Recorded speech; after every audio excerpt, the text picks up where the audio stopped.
Hello, gentlemen. Today I want to cover with you equipment failures and how to document them for the purposes of the Express Scripts protocols. Just to kind of set expectations and know what I think they're looking for and what I'm looking for. The first thing you'll see here is the actual log. Again, in the binder that you have for each of the 4 protocols, there should be a log like this in the failure section. This is kind of how I want it to be filled out. Item is just 1, 2, 3, 4, 5, 6 in case you need to use extra lines. The equipment would be what we call it. RTU 1, 2, you'll see mine down here, PIU. Clean room air handler. The vintage is when it was installed. If it's original to the building, sometimes you can just put original. The manufacturer, that piece of equipment. The date of the failure, to the best of your knowledge, best of your ability. Sometimes we don't know, it may have failed, a week ahead of time, but you can put approximately if you're not really sure.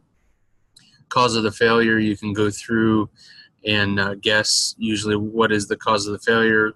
Things like in the fire system, a lot of those things like smoke detectors may just fail because they're old. Then the last one is the resolution, what we did. As soon as we fill that in, as soon as we have that information, you want to fill that in. I don't have dates here, but typically we would want to put the date that we resolved it. I need to go back and put those in actually.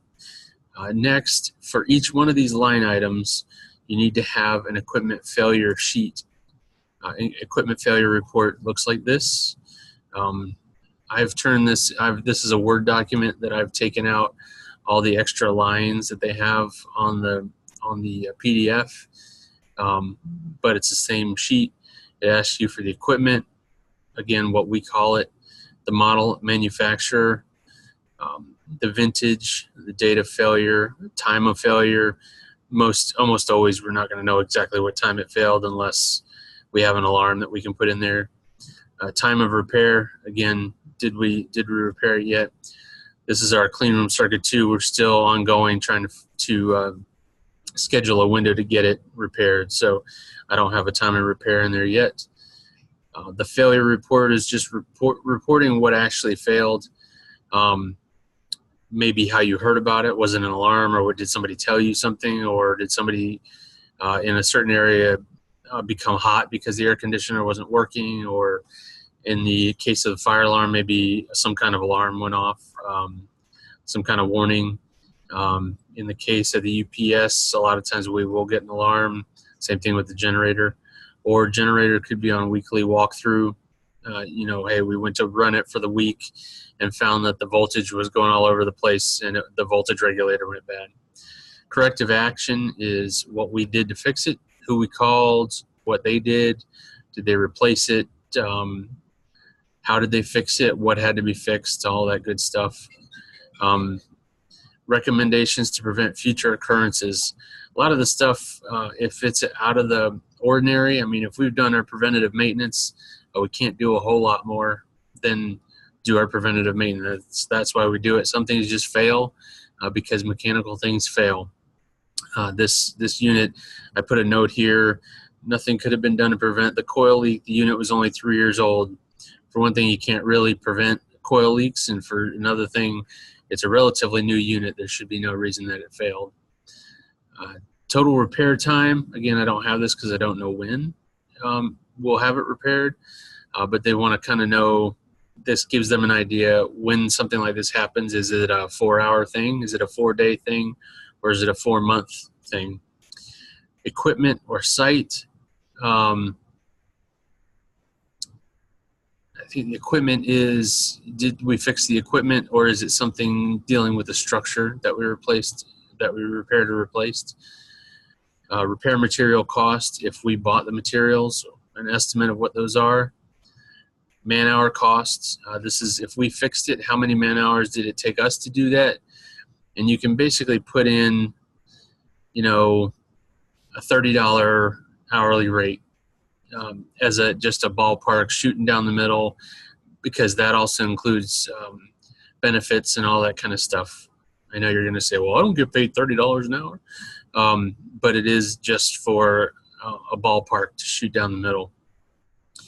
And it includes your benefits. So total repair costs, the man hours plus the material costs. This $189 is actually incorrect. I used it as a template. And then you put the report submitted by and the date. Save this and also save it into an electronic file, and then also print it out. When you do have the repair done, especially if we have like an escort ticket, we would want to print out a Corrigo work order for the escorting. We would want to print out one for if we repaired it. We also want to put in there the invoices for what it costs to repair it, if we have those. Anything that we have that's associated with this repair, we would want to staple it to the back of this sheet, punch holes in it, and put it in the binder along with it. So again, you're going to have the history. You're going to put a line item in the history, and they should roughly go in order. I mean, sometimes we go back and we try to remember what the repairs were because we forgot to put it in here, but we put them in order.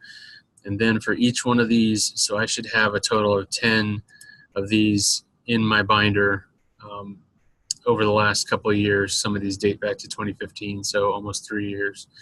But for each of the protocols, so you should have your HVAC failures, your UPS failures if you have any, generator failures, and life safety failures. Life safety failures are probably the only exception when you do a life safety failure for your emergency light. So every annual emergency light inspection, we're going to have however many 6, 10, 20 lights that fail. The 90-minute test, you don't have to do a failure report for those lights, especially you don't have to do one for each individual light. Put one line item on the failure log, and then see the date that they were all finished being repaired. You can put the cost of the batteries or lights or whatever you had to replace in here as kind of history for that.